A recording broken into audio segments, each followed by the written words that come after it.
Now, you did bring the guitar in. I was going to ask if, you wouldn't mind playing something for it. I mean, one of my favorites, American Woman, I don't know if, the guitar's tuned for that or if you... No, I can do that. Okay. I was playing with the Guess Who. Uh-huh.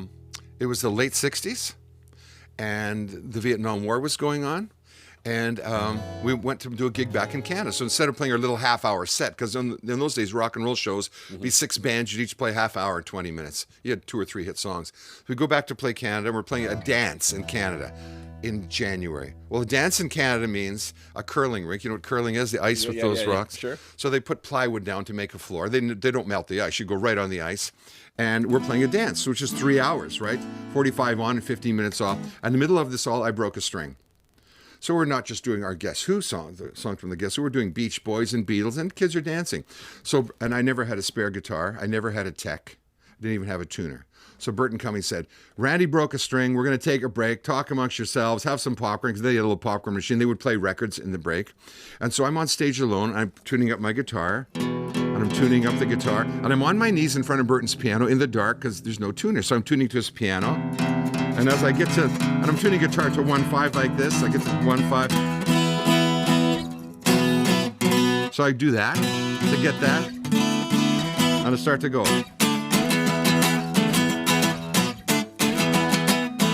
Now I'm on stage on my knees in the dark. And as I play that, and people are all talking in the audience, heads snap around. And I go, uh-oh. And I keep playing, and I go, I don't want to forget this riff. So I stand up, and I turn my guitar up, and I start playing it. And then we're supposed to be taking a break. So I go like this, and Gary Peterson, the drummer, comes, and he starts the drums, and Jim Cale comes on. And I can see at the back of the curling rink was a door open. I can see Burton Cummings there, looking back, saying, what are you doing? We're supposed to be on a 15-minute break. This was like 3 minutes into the break. I'd put it on the string. Running up on stage saying, what are you doing? I said, listen to this riff. And I'm yelling over and play something. So he did a harmonica solo, and I yelled, sing something. And he sang American Woman, Stay Away From Me. He said that line 4 or 5 or 6 times. We did a solo. He sang it again. That was it. The next day, let's do that song again. How do we start that song? Well, I need to tune up my guitar. We didn't remember how to start it. So we didn't have a tape recorder in those days, right? So I tuned the guitar again. I kind of remember the riff. We do that again. And he sings out, I Don't Need Your War Machines, because we were thinking about the Vietnam thing going on, and ghetto scenes and Colored Lights, which was Broadway. We'd been to New York and everything. It was just a Canadian's perspective of what was going on. And we recorded the song a few months later. It went to #1 in Canada and the States. And it was an amazing thing. But that was all done.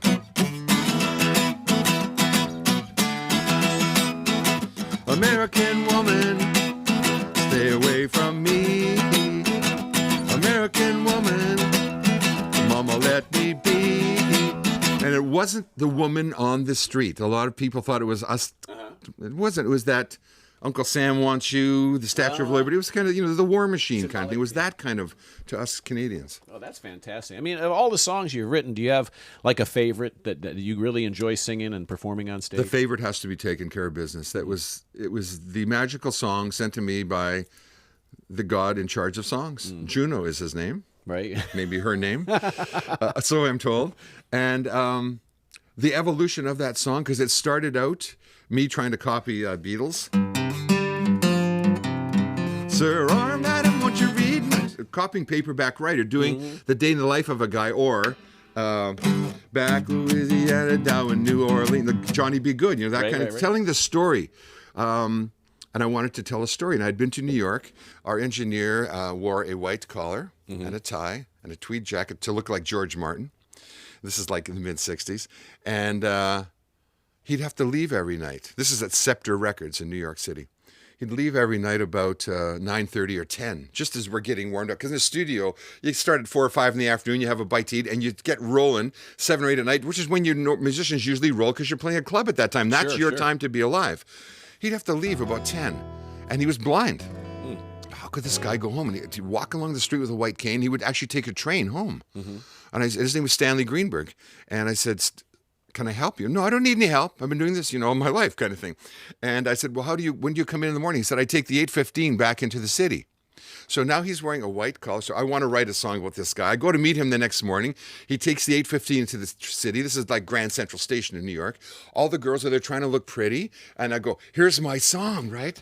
They get up in the morning from their alarm clocks, want to take the 8:15 into the city. And there's a whistle, that starting work is timing. And if they get to work by 9, then work started at 9. Now it's 10. But that shows how old that song was basically conceived. It was like in about 68 or something like that. And but in the middle of the song, I go, white collar worker, just like paperback writer. Right. And I play the song for Burton Cummings, and he goes, the lyrics are great, the verses are great, but you got to lose that middle part because we'll get sued by Lennon and McCartney. And I couldn't lose the middle part. Mm-hmm. When you write a song, you're so attached to it. It's like when you have a child. It's like, isn't this the most beautiful baby you've ever seen? It ain't that beautiful to everybody else. But to you, you see your wife, your mother, your father, you see everybody, and then that child is beautiful. It's just like when you write a song. So I pitched that song to the Guess Who year after year after year. It won't get done. I started a band called Brave Belt. I pitch it, it won't get done. Brave Belt evolves to bachman-turner overdrive. I pitch it ain't going to get done. We're doing a club one night in Vancouver. We're playing 6 nights a week, 5 50-minute sets a night. And by the time we get to Saturday night, Turner has screamed his voice out and he says, I can't sing anymore. You got to sing the last set. I have to sing the last set. I wasn't really a singer. Mm-hmm. I sang Paul McCartney parts and Brian Wilson parts up high, but I never got into that range because with a Burton Cummings in my band and a C.F. Turner, why would I even bother try to sing lead? I just sang, back them up. So I'm on stage that night. I have to finish the set. It's the last set Saturday night, and the guy wants the people to dance. He's trying to sell liquid refreshment there. And we're on stage, and I try She Belongs to Me, Bob Dylan, but I'm doing it the way Rick Nelson did it. Mm-hmm. Nobody's dancing. And you got to get them up dancing. The promoter's looking at his watch. It's getting near midnight. He wants them to buy the last round. And so we start to do Yo Como Va. And I don't know any Spanish, so I'm making a Benito Bueno. I'm just saying phonetically. And nobody in Vancouver knows Spanish, so they're all dancing, singing Oyo Como Va. And as I get to Carlos solo, I'm thinking, what am I going to do next? They're all up dancing, and it's this old adage when you're a band, when they're up dancing, don't stop the music or they'll sit down and the battle again to get them up. You know the high school dance? Sure. Who crosses no man's land to ask the girl to dance and then dance in the middle of the gym floor? Once that ice is broken, everybody's up dancing. Mm-hmm. You don't want that separation again. So I'm thinking, what am I going to do before I end Oyo Como Va? And this little light goes on. Why don't you take White Collar Worker? And on the way to the gig that night, a friend of ours was on the radio, DJ saying, this is Daryl B on C-Fun Radio. We're taking care of business. I thought, what a great song title. And in the middle of Oyo Como Va that night on stage, I thought, I'll replace that part in the middle where I go, White Collar Worker, that kind of thing. And I'll put taking care of business there, and maybe it'll work. No chance for rehearsal. We're playing Oyo Como Va. I turn off the band and say, follow me, 3 chords. So I start. I Chuck Berry thing, right? Right.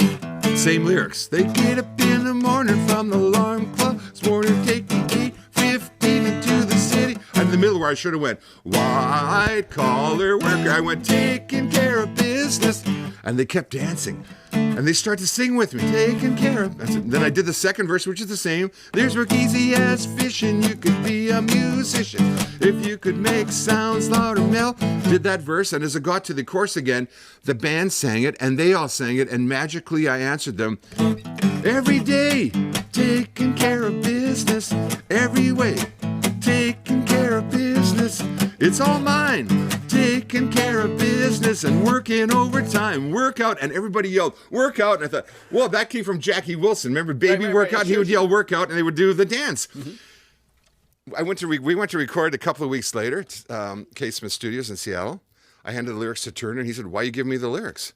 I said, you're the lead singer in BTO. He said, I want you to sing it. Give me a break and stop doing the Oyo Como Va things and the Rick Nelson, She Belongs to Me kind of thing, and you can actually sing a song that's our own, Give Me a Break on stage. So I sang Taking Care of Business in the studio in about 1 or 2 takes. It was very late at night. The song speeds up and slows down. It was an album track, no big deal. Late at night, there's a knock at the studio door. Open the door, and there's a guy standing there with pizzas. Did you order pizza? I said, no, we're going home. We've been here since 11 in the morning. We're going home. Try down the hall. Steve Miller was down the hall recording Fly Like an Eagle album, and War was further down the hall doing Why Can't We Be Friends album. This is really a rockin' studio in Seattle. And 10 minutes later, he comes, but we're playing the song again. We're packing up our briefs, putting our coats. It's like wintertime, fall, putting on our jackets. And there's a knock at the door again. The same guy's there. And he's wearing he's got a big bushy beard and bushy hair and an army fatigue suit with an army hat on. And he says, that song sounds like you could use a piano. I said, I'd love to have a piano. Little Richard's here. Elton John's there. We're going to bed. We've been here like 14 hours. He said, I'm a piano player. Will you give me a shot? And I figured, well, who am I not to give a guy a shot? So normally you're doing a piano, you call in a piano tuner. You stereo mic the piano. Blah. We opened the lid through and a mic, slammed the lid down, said, do a take. And I said to him, do Elton John, do Dr. John, do Little Richard. And normally you'd give a guy a take, and then a take, and one would be Little Richard, the other would be Elton John, the other would be Dr. John, more funky kind of stuff. He did it all at once to see what I'd like. When he was all done, he said, that's great, go home. I was going to wipe it out the next day. The head of our label flew in the next day, and he said, I want to hear the BTO album. It's got to be good, because he had said to me, I want some top 40 songs. So BTO 1, it was all album cuts. Remember album rock radio in 71, 72? 4.5 minutes length or 8 minutes long, like Yes or Zeppelin, whatever. And that was it. That was great radio at that time. You really heard music, long bits of music. But he said, you can have your long bits, but I want a couple of things to get you on top 40 radio. You won't believe what happens when you get the icing on the cake. You've got the cake. You got FM radio. Icing on the cake. I'm trying to write commercial songs. That's how I wrote Let It Ride. And we play him the album. And I say to the engineer, don't play the piano track. So he pulls it down, but halfway through, the engineer pushes it up. So in the middle of the song, you hear this ding, ding, comes in. The head of our label goes, what? BTO with the piano? That's incredible. That'll get you on the radio. Elton John's all over the radio, and all the other bands are guitar, bass, and drums. You know what I mean? ZZ Top, Doobie Brothers, Foghat, Aerosmith. It's like all, like us, same thing. Frampton, everything's guitar, but just to have that piano will get you on the radio. That's my bridge to get you on. Plays the song all the way through. It's fabulous. So you got to be kidding. He says, who's playing the piano? And I say, I have no idea. He said, come on, man. Stop joking. I said, a guy brought some pizza here last night, and he asked to play piano. He said, we got to find who this guy is. Where'd the pizza come from? I said, I have no idea. So you know what a studio's like. It's like your apartment. You kind of trash it during the day, and then you have a maid who comes in once a week or something and cleans it all up, like a hotel room. In a studio, this happens every night. So somebody came in and cleaned out the studio. So we can't even find the package, the guy who brought the pizza, to call and say who brought the pizza. So there's massive search going on through the yellow pages, calling different pizza restaurants, saying who brought the pizza and who delivered the pizza. And all. Long story short, we find the guy. His name was Norman Durkee. That's him playing piano and taking care of business. And you listen to the piano, it's a little bit of Dr. John, a little bit of Elton John, a little bit of Little Richard. It's this whole take all at once. That became the magic of that song. That was the magical ingredient. That was the cheese on the pizza. Do you know what I mean? And so that was the story of taking care of business. All these magical things happen. And now wherever I do that song, wherever, people from 6 years of age to 60, they get up, they sing, they dance. I've had people saying they are teachers for autistic children. To gather their attention in the morning when they're all kind of scared and want to pull them together, they play Taking Care of Business for 4 and 5 and 6-year-old kids, and they all come together and clap on beat and sing that song. That's very touching. And then to have guys to say, we go to battle, man, in tanks, playing Taking Care of Business. And after 911, moving of the wreckage and all that stuff, playing Taking Care of Business as the work song and stuff. That song is like amazing to me. And you see how it happened with little bits and pieces all just coming together, me just relaxing, going, whoa, whoa. Now, what's the the release date for the new album? September? That first week in September when everyone's back at school, the 8th or 9th, the summer's over, back to business, school, work, college, whatever. That's when the Bachman-Turner album comes out. They can get a new track, Rock and Roll's the Only Way Out, free download at bachman-turner.com. You can also hear Rolling Along and download that there, and probably be up on iTunes. And that's the website. The new album is, people are saying, this sounds like the album that never came out in 1977, and that's what I wanted. Sound-wise and writing-wise and everything, we wanted it to be like that. All the old gear, all the old guitars, and it really has that vintage, roll down the windows, crank this up, and drive kind of feel. bachman-turner.com?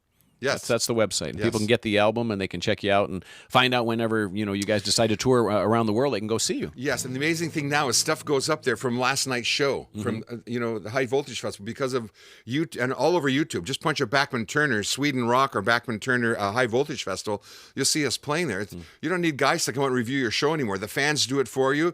And when we're on the way home from the show, we see it ourselves. It's like, we don't know who put this up there, but somebody's doing it. It's like great. It's like free press. Well, thank you so much for coming in. Thank you. Really an My honor and a pleasure. pleasure to meet you. I'll be And back anytime.